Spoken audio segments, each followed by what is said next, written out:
Menang usum salah, tak menang usum salah. Macam mana ni? Oh. Berapa? Satu.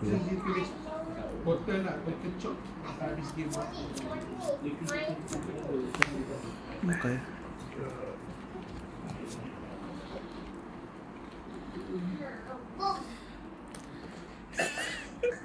Menang usum salah, tak menang usum salah. Macam mana ni?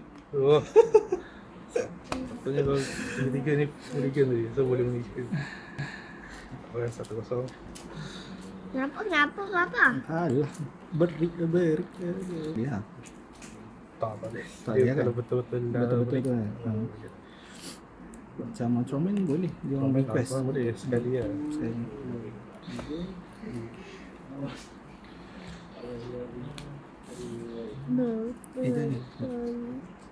A few moments later. Bismillahirrahmanirrahim.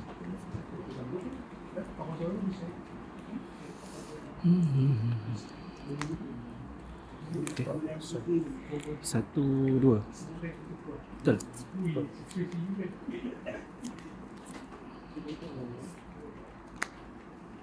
Satu.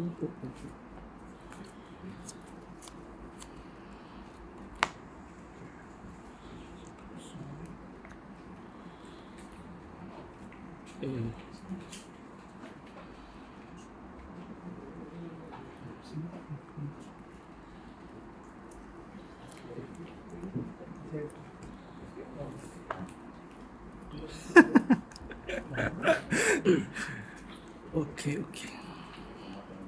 Sikit ni. Aduh. Okey. Bodoh. Apa guna efek dengan best-best Okey. Tadi ni baru first round kita kan?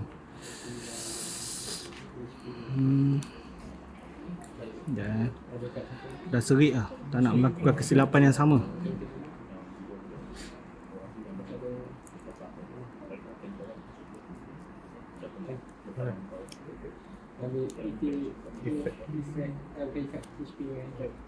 Kalau dia ada sokongan dia boleh counter. Ada sokongan. Dekat dia. Tak ada counter. Dah.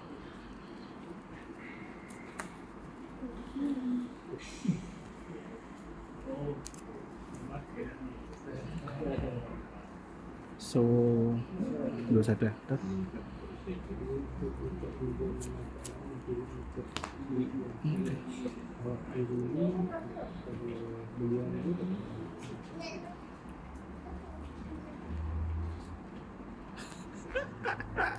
Jangan cakap.